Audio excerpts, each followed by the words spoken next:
오래전 일입니다. 20년도 훨씬 더 된 그때의 일인데요.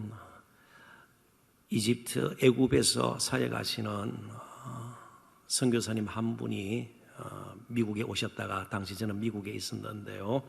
저하고 좀 이렇게 교제도 하고 저희 교회에서 설교도 하시고 또 이집트 선교에 대해서 여러 가지 말씀도 해주시고 뭐 그런 인연으로 교제를 하게 되었습니다. 그리고 그분이 이제 주로 청년들을, 이집트 청년들을 대상으로 사역을 했는데 청년 연합 집회, 그러니까 애굽 청년들이죠. 이집트 청년들. 거기 강사로 와서 좀 말씀으로 섬겨 주실 수 없겠냐. 그래서 제가 기꺼이 갔습니다. 그래서 2박 3일 동안 저는 뭐 이름이 어딘지 잘 모르겠습니다. 한 해변가 수양관에서 집회를 하게 됐는데요. 아마 둘째 날쯤 되었을 겁니다. 오후 휴식 시간에 청년들이 바닷가로 나갔다가 한 자매가 파도에 휩쓸려서 점점 해변가에서 멀어지는 것이에요. 저는 그걸 직접 목격하지를 못했고 나중에 들은 이야기입니다. 그러니까 거기 또 한적한 해변가고 무슨 안전요원이 있는 것도 아니고요. 그러면서 청년들이 어떻게 꾀를 냈는가 하면 해변에서부터 손에 손을 잡고 인간띠를 만들었어요.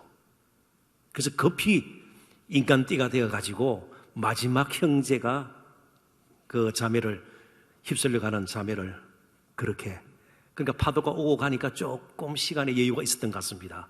얼마나 이 청년들이 정말 자매를 잃을 수도 있겠다 급박한 마음에 인간띠가 막 갑자기 만들어져 가지고 손에 손을 잡고요, 결국 그 자매를 구조하게 되었습니다. 그날 저녁 집회 때 제가 두 가지를 이야기했던 것 같습니다. 애굽이니까 그들은 무슬림에서 바로 온 청년들이 아니고 캅틱 교회라고 캐톨릭 비슷한 애굽의 정통적인 그런 교회예요. 거기에서 복음주의 계통으로 넘어온, 그러니까 한 번 더 거친 것이니까 정말 외톨이가 된 그런 형제들이 한 120명 자매들 120명 정도가 모였는데요. 홍해 사건을 제가 이야기하면서 바다를 다스리셨던, 홍해 가운데로 길을 내셨던 그 하나님 여전히 살아계셨어요. 신실하게 우리의 집회를 불쌍히 여기시고, 만약에 자매가 거기서 목숨을 잃는다고 생각을 해봐요. 그러면 수리네가 엉망이 될 거 아니에요. 그러면서 청년들에게도 큰 시험거리가 될 것이고요. 그때 역사하셨던 하나님은 여전히 살아계셔서 오늘 오후에도 역사하신 줄 제가 믿습니다. 그런 이야기를 했고요. 정말 그 기독 청년들, 애굽은 대부분의 사람들이 다 무슬림입니다. 그러니까 보이게 보이지 않게 불이익을 당하고 많은 고통을 겪어야 합니다. 그럼에도 불구하고 끝까지 믿음을 지키고 말씀대로 살려고 하는 그들이 어디에서 힘이 나겠습니까? 그러면서 한 가지 제가 더 이야기했던 게, 여러분들이 서로 손을 잡고 하나가 되어서 자매를 구하지 않았습니까? 함께함이 우리에게는 큰 능력입니다. 오늘 밤도 이렇게 모여서 함께 기도하는 것이 큰 힘이고요. 그러려면요, 우리 한 사람 한 사람이 이런 모임에 정말 마음도 준비하고요, 저는 또 말씀과 기도의 인도를 정말 역동적으로 잘 준비해서 이끌어 나가야 할 것이고요. 그리고 우리 또 찬양팀은 마찬가지예요. 대충 하는 식으로 해서는 안 돼요. 그러면 정말 한 자매가 막 파도에 휩쓸려 가니까 얼마나 급박한 마음에, 그죠? 급히 인간띠를 만들었지만 거기에는요, 자신의 생명이 걸렸다 이런 생각을 하고 정말 그렇게 한 자매를 향한 그들의 정말 간절한 마음이 자매를 구해낼 수 있었던 것처럼 오늘 우리들도 대충들 하니까 하는 식으로 이 자리에 그렇게 와서는 안 될 것 같습니다. 정말 우리가 한 마음이 되고 정말 한 공동체가 되고 한 뜻을 따라 한 하나님을 바라보면서 정말 간절한 마음으로 우리가 정말 하나님 앞에 나아간다면 놀라운 일들이 일어날 것이에요. 도저히 우리 힘으로는 해결할 수 없었던 문제들이 해결이 될 것이고 막혔던 길이 열리리라 생각이 됩니다. 그런 생각을 좀 가지고 히브리서 2장 1절을 다시 한번 제가 읽어보겠습니다. 그러므로 우리는 들은 것에 더욱 유념함으로, 유념한다는 말은 특별한 관심을 가지고 바라본다, 깊이 생각한다, 그런 뜻이에요. 그러니까 대충 힐끗 쳐다보는 정도가 아니에요. 정말 간절한 마음을 가지고 절박한 심령을 가지고 주의를 정말 모두어서 관심 깊게 생각을 하고 또 바라보는 것을 의미합니다. 우리가 흘러 떠내리지 가지 않도록 함이 마땅하니라. 제가 히브리서 공부를 할 때마다 늘 말씀을 드린 것처럼 히브리서를 읽는 독자들 가운데서는 유대교로 다시 돌아가려는 그런 조짐이 있었습니다. 그러니까 정말 예수를 믿고 너무너무 힘들기 때문에 차라리 유대 사회라도 복귀를 하고 여러 가지 불이익과 손해를 감수하면서 지금까지 견뎠지만 안 되겠다, 유대교로 다시 돌아가야 되겠다, 옛 종교로 돌아가려는 그런 분위기가 있었던 겁니다. 그래서 우리가 들은 것 1장의 내용이죠. 우리가 들은 것 1장에서 이 히브리서 기자는 무엇을 이야기하고 있는가 하면 천사보다도 뛰어난 주 예수 그리스도를 통해서 이루어진 이 구원이 얼마나 놀랍고 큰가, 혹은 또 이 복음의 내용이 얼마나 엄청난 것인가, 거기에 좀 더 관심을 가지고 그 복음에 대해서 깊이 생각을 하고 복음의 능력을 붙잡는다면 우리가 흘러 떠내려가지 않게 될 것이다, 그런 뜻이에요. 그러니까 정말 관심을 가지고 그러지 않으면요 흘러 떠내려간다는 겁니다.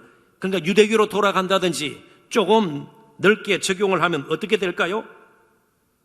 세상 풍조에 휩쓸리고요, 현실의 문제에 그냥 지배를 받게 되는 것이고, 세상의 가치관과 또 유행, 문화, 또 생활 방식, 이런 것을 따라 살다 보니까 거룩함을 잃게 되는 것이고, 실제로 있어야 할 자리를 떠나게 되는 것이고요, 드러내야 할 모습을 못 띠게 되는 것이고, 해야 할 일들을 멈추게 되는 것이고, 그래서 문제는 계속 생기게 되는 것이죠. 신앙적으로 해결이 안 되면, 신앙적으로 힘을 내지 못하면 모든 것들이 우리에게는요 문제거리밖에 되지 않습니다. 우리를 더 힘들게 만드는 것이죠.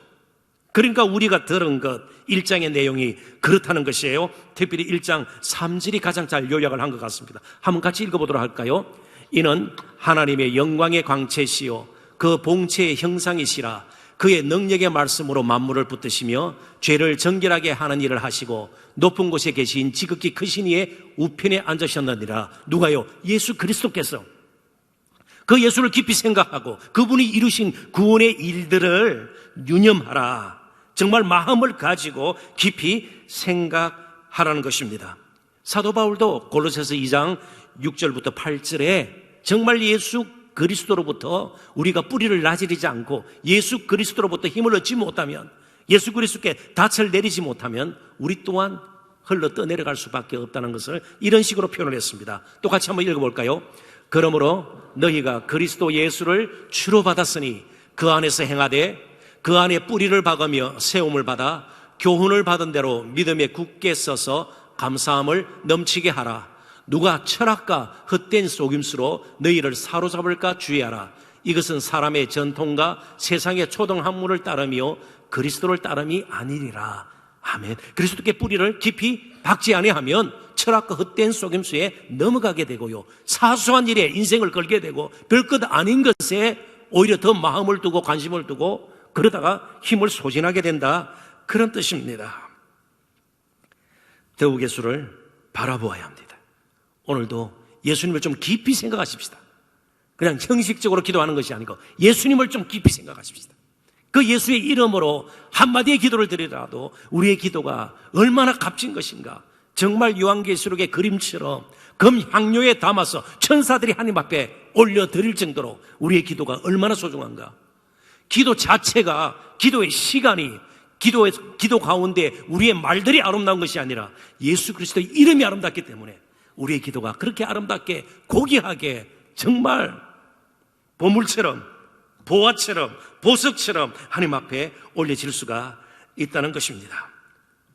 그 예수 그리스도의 복음의 은혜와 능력을 함께 덧입었으면 좋겠습니다. 더욱이 힘들고 어려울 때, 바쁠 때에 자꾸만 딴 것으로 무엇인가 해결하려고 바삐 뛸 것이 아니고, 그럴수록 예수를 깊이 생각하고 예수님께로 와야 합니다. 예수님을 붙들어야 합니다. 히브리서 12장 2절을 또 같이 한번 읽어볼까요? 믿음의 주요 또 온전하게 하시는 이인 예수를 바라보자. 그는 그 앞에 있는 기쁨을 위하여 십자가를 참으사 부끄러움을 개의치 아니하시더니 하나님 보좌 우편에 앉으셨느니라. 아멘. 그러니까 예수님께서 끝까지 행하신 일들, 그분의 성품, 그분을 통해서 이루어진 구원들 계속 생각하자는 겁니다. 결국은 어디예요? 하나님 보좌 우편이에요. 영광이에요. 결국은 영광이에요. 그때까지가 힘들지, 우리가 그것을 정말 생각을 하고 예수 그리스도를 붙들고 예수님께서 가신 길을 함께 걷고자 하는 그런 열정을 가지고 다시 복음으로 돌아가고 또 신앙의 본질로 돌아가게 되면 분명히 마지막에는 영광이 될 것입니다. 오늘 우리들의 모임, 인간띠, 그 애굽 청년들, 이름 모를 청년들이 인간띠를 만들어서 한 동료 자매를 구했던 것 제가 말씀드리지 않았습니까? 오늘도 우리가 정말 성령으로 하나가 되어서 묶여서 또 서로를 위해서도 기도하고 서로가 또 서로를 향해서 할 수 있는 대로 내가 가진 것으로 또 서로를 섬기고 격려하고 그러면서 함께 복음 운동에 동참을 했으면 좋겠습니다. 그래서 히브리서 기자는 정말 한 사람씩 이제 믿음의 자리에서 떠나 유대교로 돌아가는 그 형제들, 그 분위기 가운데서 이렇게 고민할 수밖에 없었습니다. 10장 24절 25절 너무나도 잘 아시는 말씀 같이 한번 읽어보도록 하십시다. 서로 돌아보아 사랑과 선행을 격려하며 모이기를 패하는 어떤 사람들의 습관과 같이 하지 말고 오직 권하여 그날이 가까움을 볼수록 더욱 그리하자. 이게 중요한 것. 모이지 않는 습관이 이제 몸에 편해져 버리고 익숙해져 버리면요, 모이는 것이 너무나도 힘듭니다. 모이지 않는 습관보다 모이는 습관 쪽으로 더 우리들이 모임 이렇게 강조하는 것이 아니에요. 모여서 우리가 정말 함께 복음의 은혜와 능력을 누리고 신실하신 하나님께 주시는 또 새로운 길을 함께 걸을 수 있으면 얼마나 좋겠는가 말이죠. 오늘 밤이 그런 기회인 줄 믿습니다. 오늘 밤이 하나님께서 참으로 우리를 초청해 주신 좋은 또 복인 줄 믿습니다. 그래서 저는 말씀을 마치면서 참 우리 모두가 바람 부는 언덕에 피는 때로는 들꽃 같은 존재인지도 몰라요. 그래서 한 시인의 시를 여러분들에게 좀 들려드리고 싶습니다. 이현주 시인의 한 송이 들꽃은 혼자서 피지 않는다. 한번 들어보십시오. 한 송이 들꽃은 혼자서 피지 않는다. 여럿이 어울려야 비로소 핀다. 들꽃은 아름답지만 혼자서 아름다움을 뽐내지 않는다. 한 송이 들꽃은 그래서 바람이 불어도 외롭지 않다. 들꽃이 피어서 산이 무너지지 않는다. 강이 끊어지지 않는다. 오늘 우리가 함께 모여 찬양하고 부르짖으면 아무도 우리를 낚아챌 수 없습니다. 떠내려갈 수가 없는 겁니다. 더 든든히 세워지고 견고해져서 참으로 어떤 것으로도 우리를 넘어뜨릴 수 없고, 우리는 그래서 하나님의 살아계심을 찬양으로, 기도로, 그리고 삶으로 계속 선포하는 놀라운 능력의 사람들이 될 줄 믿습니다. 이 시간 우리